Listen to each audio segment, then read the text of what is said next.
in the hot seat with Astra. What's going on? I'm hanging out with my buddy Barret here. Now, if you recognize this face, not only have you seen him all over Long Island, but you've seen him on Hell's Kitchen. We need to so talk about this, Barret. Welcome down to BLI. Thank you very much for having me here. Awesome. So now, what are you going to be preparing for us today? What I'm going to be preparing today is called Risotto Verde. It's something that we feature at Bread and Butter Bistro, which is at exit 63. We just opened up. Town? It's in Holtzville. Okay. Right here on Long Island. Right here on Long Island, exit 63. We just opened up last week, and I figured since we feature a risotto is the big thing on Hell's Kitchen, why not cook that here for you guys today? Now, Hell's Kitchen, how did you get in on it? Well, I had originally started cooking because of Hell's Kitchen. I watched it for so many years, and I said, you know what, that doesn't look that hard. I can do that. Why don't I just try out for the show?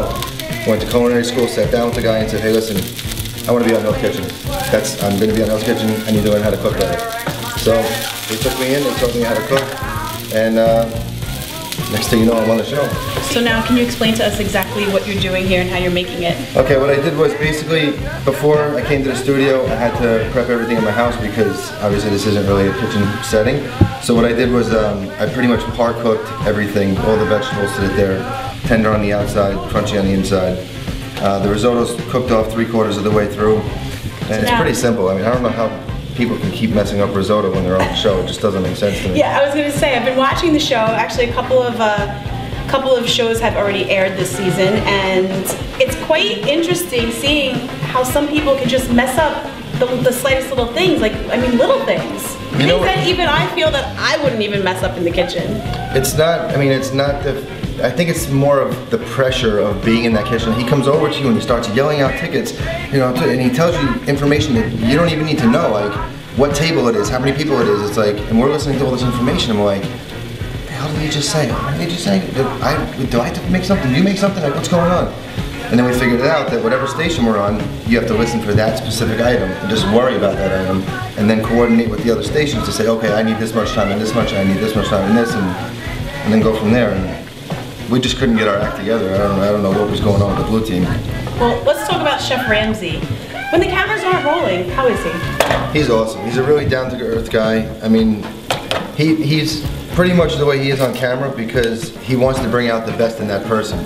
He wants you to react under the pressure and see if you're going to fold, see if you're going to... His big thing is fighting back. He wants everybody to fight back.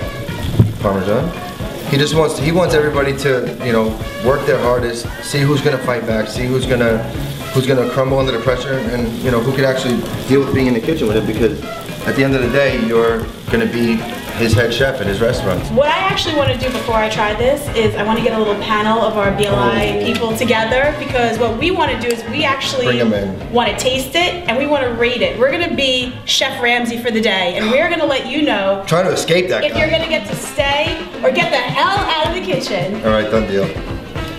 So looks and smells delicious. Enjoy. All right, guys, you ready? Let's do it.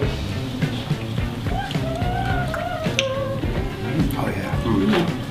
All right. That's good. That's fantastic. Actually, we're gonna go down the line, even though we already pretty much said how much we feel about it. But on a rating of 1 to 5, 1 being get the hell out of the kitchen, and 5 being you get to stay the hell in the kitchen. I'm gonna give you a 4.9. Wow. I'll take it. Love it. 5. I want more. I'm gonna say it's a 5. Absolutely. It's so creamy and it's so good, and it's not too creamy. It's actually perfect. Thank you. Considering I'm like almost on my plate, I'm gonna go ahead and give him a 5. Hands down, 5. I guess I'll follow the trend and go with a 5. Thank you. Barret, I'll give you a 5. There it is! 5. Looks like he is staying the hell in the kitchen.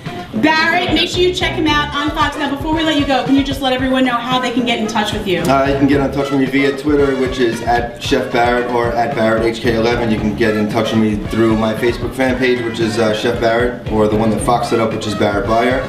And of course my website, chefbarret.com. And that's B-A-R-R-E-T. 1 T, 2 R's, 1 T. Awesome. Thank you so much, Chef. Thank you. I hope that you make it to the end of Hell's Kitchen, because if you do, guys, we're all going to Vegas and we're all gonna have some fun. Woo! Vegas. Sounds good. On him. Thanks, Barret. Thank you.